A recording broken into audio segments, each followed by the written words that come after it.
All right, so good afternoon. Good afternoon, Professor.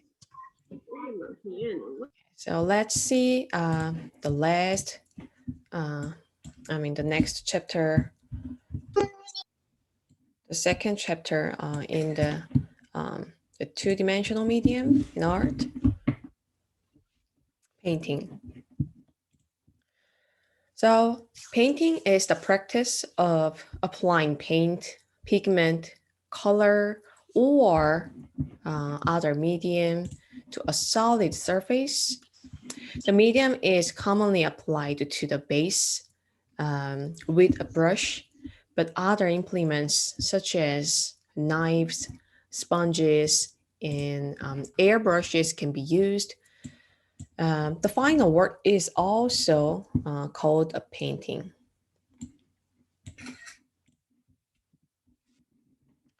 So painting is an important form in the visual arts, bringing in elements such as drawing, gesture, composition, narration, or abstraction.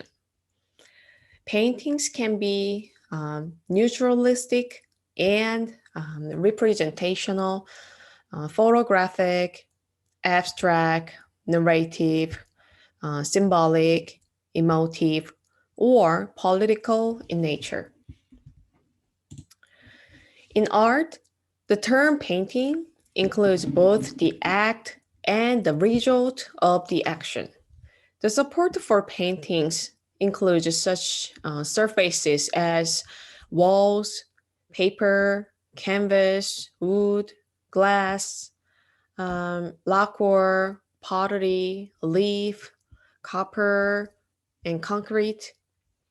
And the painting may incorporate multiple other materials, including sand, clay, paper, plaster, gold leaf, as well as objects. So there are many types of paintings, but we are going to see four main painting mediums in art history. So first one is fresco, and the second one is tempera, and the third one is oil, and the last one is acrylic. Let's see one by one. So fresco. Fresco is above all a wall painting technique, and it has been used for large scale murals since ancient times. With fresco, the pigments are mixed with water and applied to a plaster support, usually a wall or ceiling coated in plaster. The true fresco is paint made simply of pigment and water applied to wet lime plaster. As the plaster dries, the lime undergoes a chemical transformation and acts as a binder, fusing the pigment with the plaster surface. I'm going to share a video to show the process of the fresco painting for your understanding. Until the Renaissance, preliminary design were merely sketched on the wall. So the artist already sketched the basic sketch on the wall, and then now he's copying the sketch because he's gonna apply the wet lime plaster on it. So all the sketches is going to be covered by the plaster. Later, a new method became common. Designs were traced by pouncing.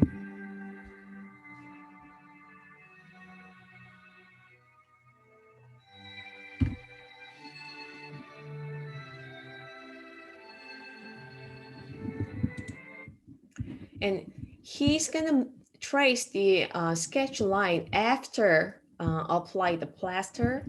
So I will show you how he could apply the plaster on the wall. This is elements such as painting itself. after having wet the wall to saturation. This last layer of mortar is laid on and painted before it is hardened, guaranteeing the properties of brightness and resistance typical of fresco. In particular, be careful not to leave air bubbles and maintain a constant flatness during work using wooden slats or wood float. Actually, since the end of 14th century, this last layer, composed of lime and sand, called intonaco, begins to be saturated with a further thin layer of mortar composed of lime and marble powder in equal proportion, called intonaki. Design. So, as you see, he traced all the sketch lines with the pinholes on this paper sketch, which is the copied from the wall, the original sketch. And, he's putting some brown powder on it. So the powders is going through the plaster walls. So he can see the dim sketch line through the hole. Was the spolvero technique, pouncing, obtained by passing a colored powder pad Like through this. the holes previously created on paper. When you remove the paper from the wall, you just connect the dots with a sharp brush and start painting.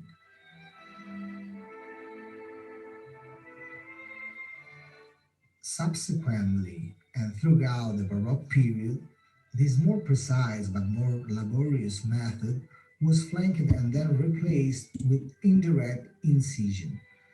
The main lines of the drawing were pressed with the handle of the brush against the plaster through the paper, leaving the grooves rounded on the fresh mortar. The horizontal and vertical lines were instead incised directly with the handle of the brush on the fresh mortar, leaving, in this case, sharp edges, direct incision, a black lentil, and a very little pink. With this color, the whole composition was sketched, from the skin to the garments, from the hair to the architectures.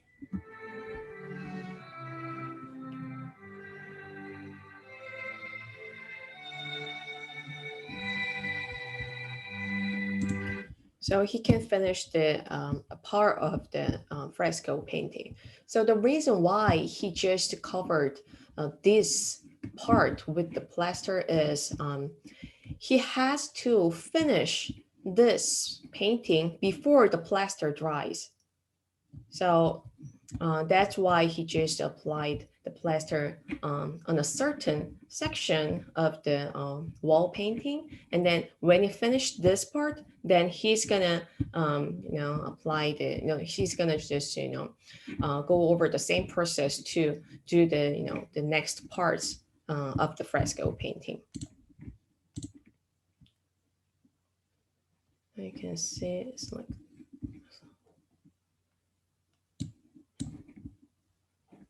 yeah. All right, so that was the fresco.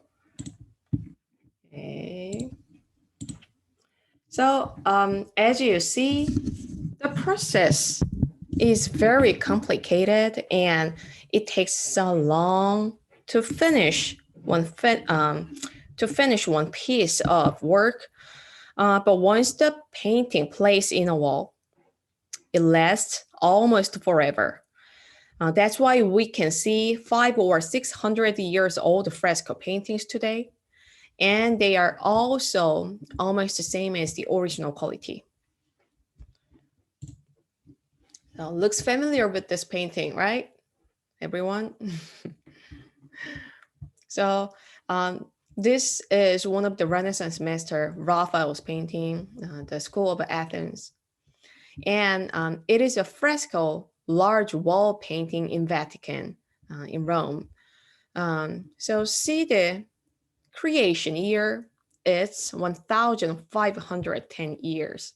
So since it is a fresco painting, we can still see the 500 years old painting today. So when you see this painting, so nearly every great Greek philosopher is present in this painting, including the two main subjects. This is Plato, and this is his student, Aristotle, located at the fresco's central vanishing point. This painting is using one-point linear perspective to create the three-dimensional surface on the two-dimensional works surface. And tempera. Tempera is an aqueous medium like watercolor that dries to a tough insoluble film, and its colors retain their brilliance and clarity for centuries. Technically, tempera is paint in which the vehicle is an emulsion, which is a stable mixture of an aqueous liquid with an oil, fat, wax, resin. However, the most popular tempera's vehicle is egg yolk. So I'm gonna share a video to show how to use egg yolk as a vehicle in a traditional tempera's painting.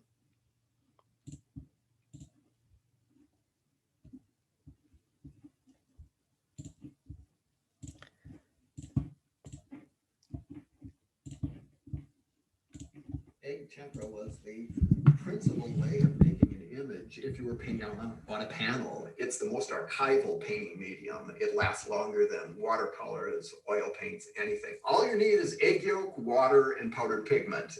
All paint starts with raw powdered pigment. And a binder basically is a substance with adhesive.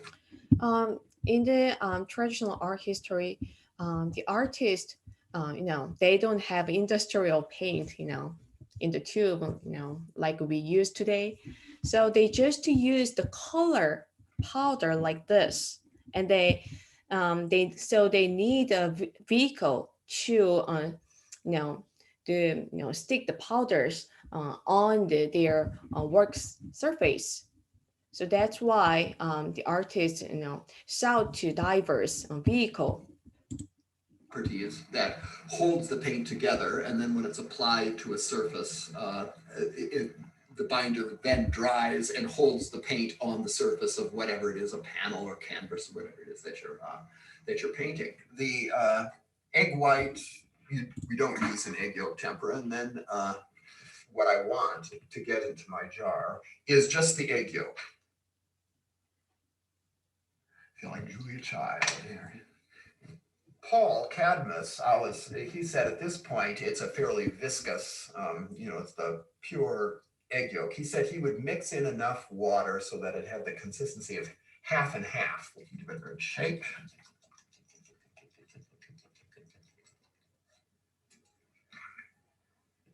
Yeah, and that's about right. And that is it. That is the binder for egg tempera.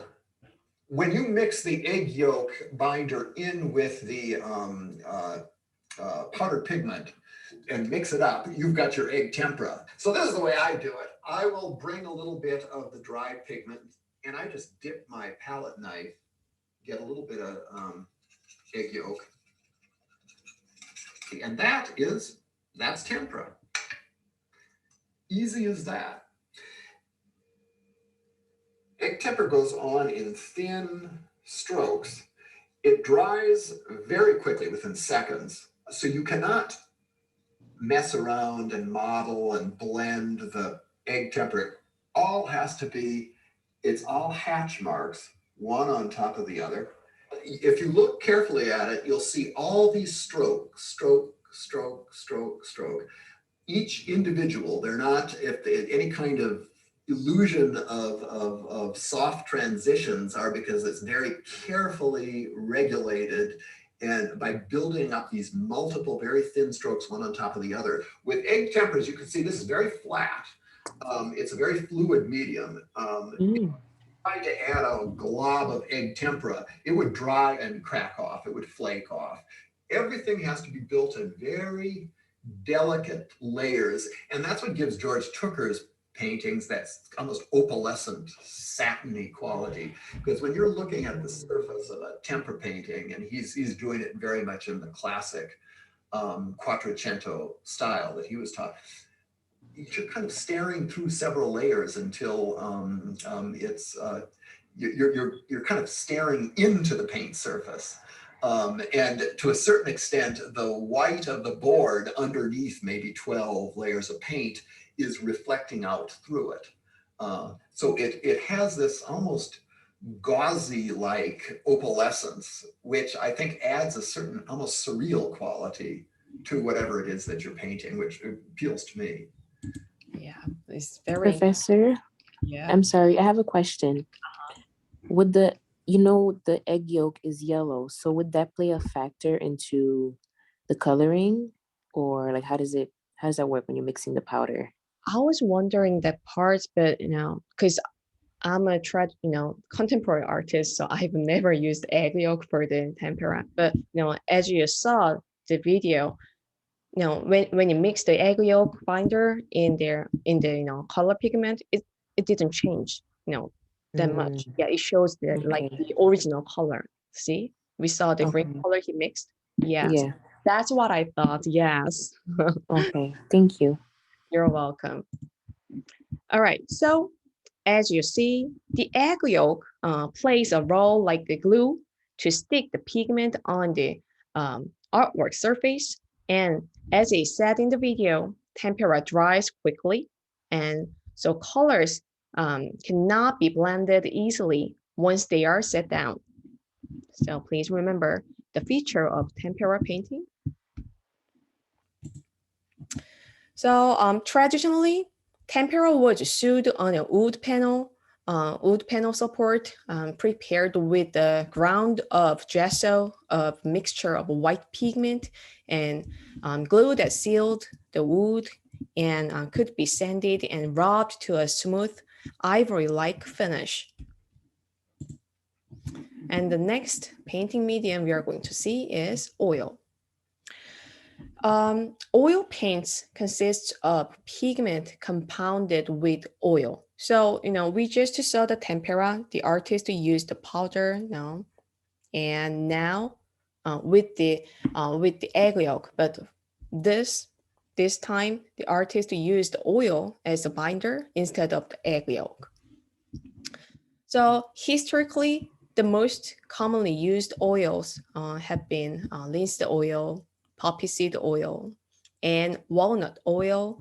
And today, commercial manufacturers of artist colors often grind darker pigment with linseed oil and the light pigment such as white and yellow with poppy seed oil or sunflower oil, which do not yellow over time as linseed oil tends to do.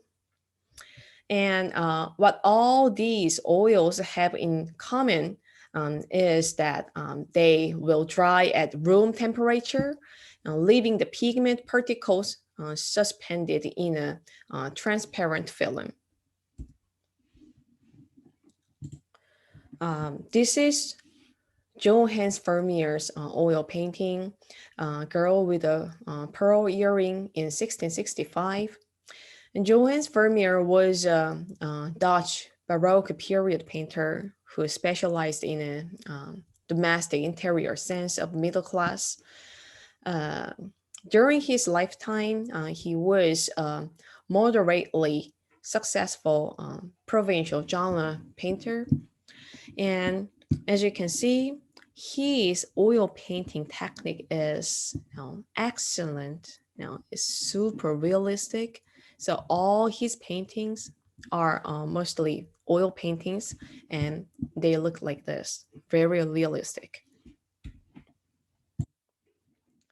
And there is a video about how to make oil paint in a traditional way in the model room. So please watch the video. It's in week 6.1 page. And the traditional oil paint are made like this by mixing pigment and oil together with the heavy and the even bottom tool like the cone she is holding. And many art masters of painting in art history love to use oil for their painting because it dries slow, so artists can easily revise their painting and available blend colors on the work surface. So, so let's compare oil with tempera in terms of vehicle. So oil painting and tempera painting looks almost the same, and they use same color pigment powder for their artwork. And they can also paint on wood, canvas, or diverse surfaces. However, oil is much cheaper than egg yolk of the tempera's vehicle, and oil is easy to get compared to the other vehicle. And also, oil paint dries slowly, so um, so artists can um, you know blend the colors on the work surface. So that's why many painters prefer to use oil vehicle for their painting. And the last painting medium we are going to see is acrylic. Have you ever used acrylic paint before? I have. Oh, you have. How was it? It was fun. My godfather used to buy me a lot of those, you know. Oh, that's awesome. Yeah. It's pretty much easy to use, right? Mm-hmm. Can I ask you a question? Is that the same acrylic that we use in the nail salon? Nail salon. Maybe the main resin is going to be similar because the acrylic paint is made by the chemical the stuff. So, but it's kind of different. Maybe the basic root will be same, but the results will be different. Yeah. You could paint Okay. sneakers with that, right? Huh? You could paint sneakers with that. Yes. Yes, you can paint it, on the sneakers. Yes.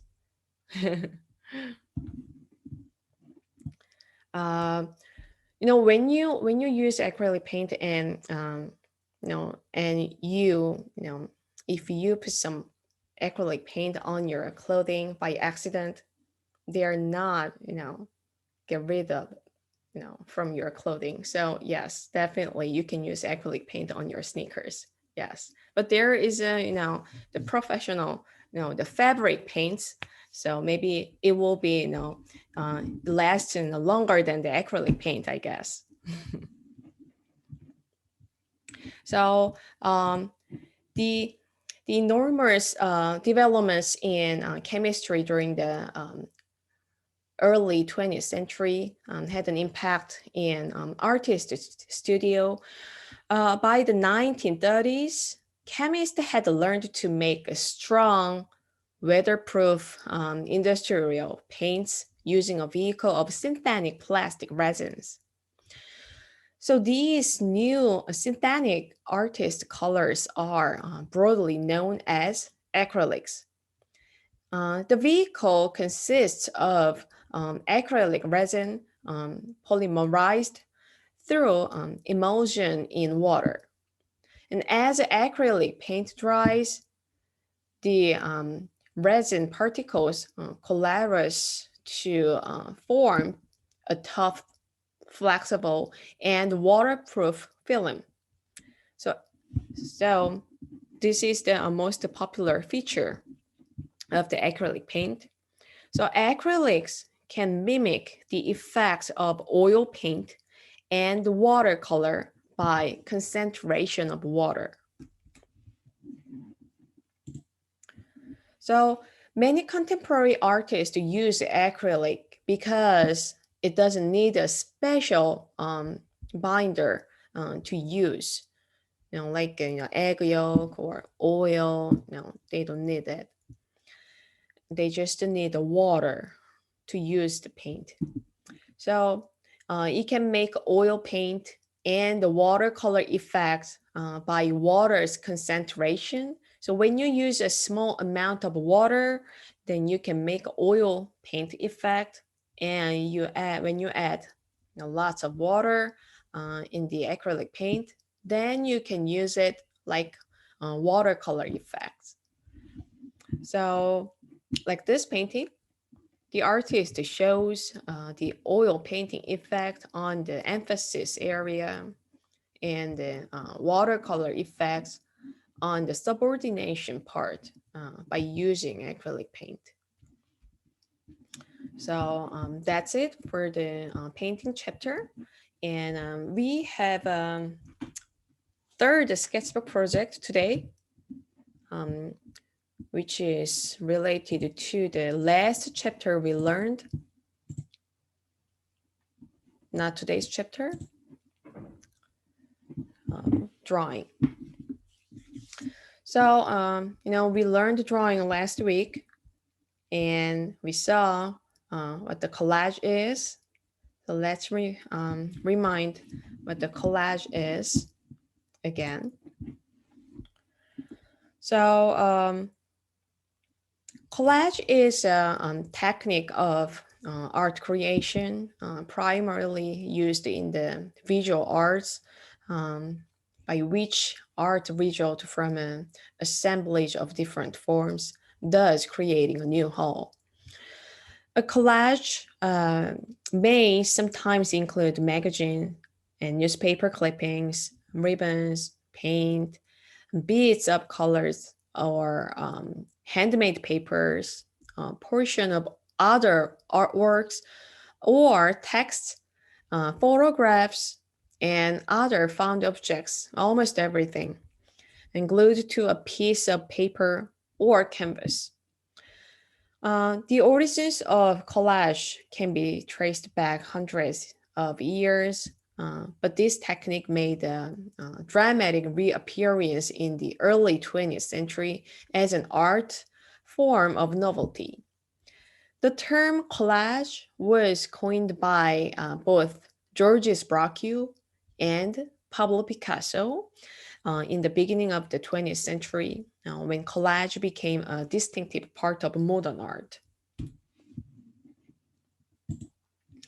So collage is collage in the modernist sense began with Cubist painter Georges Braque and Pablo Picasso. According to some sources, Pablo Picasso was the first to use the collage technique in oil painting like this.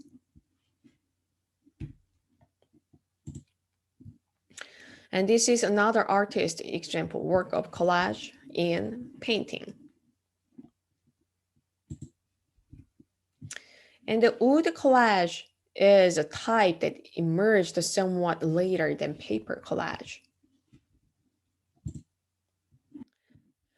And photo montage. Photo montage collage made from photographs or parts of photographs is called photo montage. And photo montage is the process and result of making a composite photograph by cutting and joining a number of other photographs. The composite picture was sometimes photographed so that the final image is converted back into a seamless photographic print. The same method is accomplished today using image editing software like Photoshop. The technique is referred to by professionals as compositing. So this is Richard Hamilton's photo montage work. And this is another example by Richard Hamilton. And his works are so modernistic with the creative composition. And we can see he seriously considered of the harmony between the photographs pieces. This is a video about the basic of collage work. So this video is in the 6.1 sketchbook forum. So please watch this video first before you begin your collage work.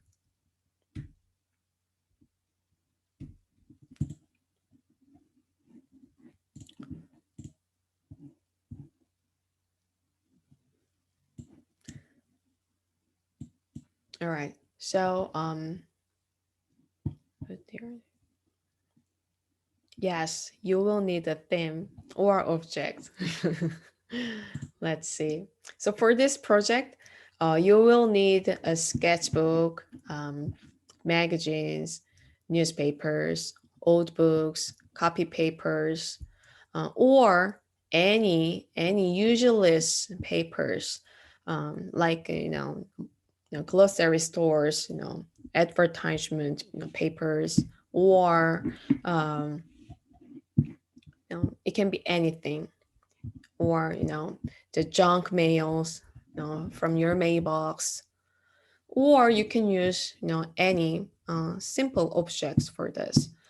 And you will need scissors, glue stick, pencil, eraser, any color medium you have.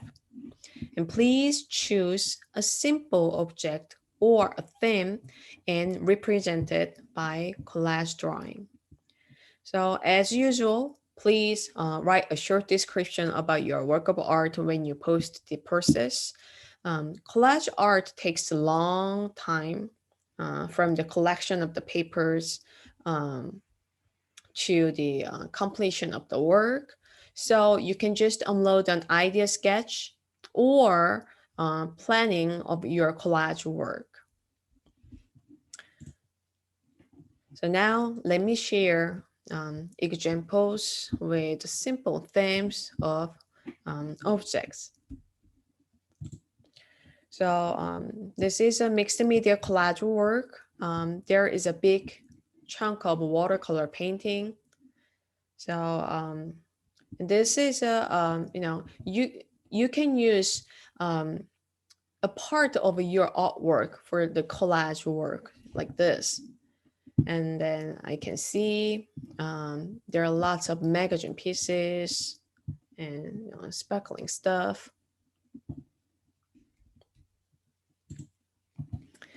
And you can depict your favorite animal like this, and use the diverse color papers.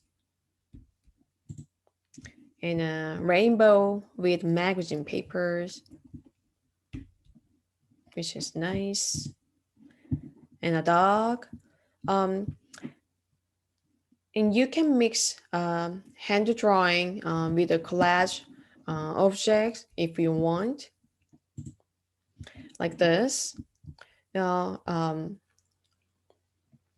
and also you can make an abstract image.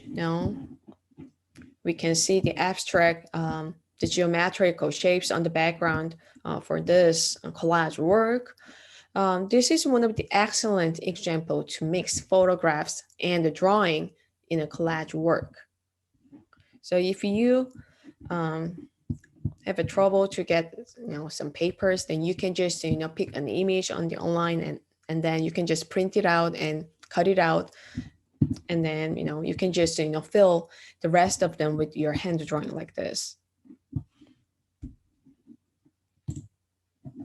And you can draw something on the finished collage work. And this is a self-portrait.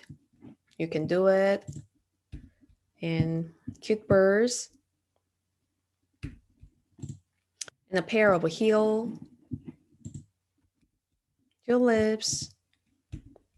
Liberty of a statue. So like this, you can use text for your collage work. A girl, man's photo with pop art style drawing on it. Looks cool.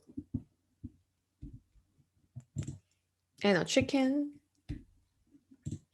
And this is 100%